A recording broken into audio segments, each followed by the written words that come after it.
We have two methods to change icons on POCO F7 Pro.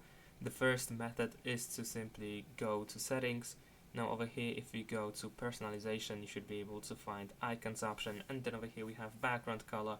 So if you choose any of these colors, then some apps will have that color. As you can see, some of these apps have been updated, but as you can see, as the drawback, many apps are not actually supported by this feature.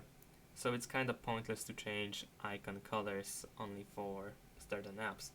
Therefore, instead we can use the themes app, and over here, unfortunately, once again, we cannot strictly pick icons by themselves. What I mean by that is there is no separate icons section in the themes app, and instead we need to actually find a theme with cool icons that we like, with cool icon themes.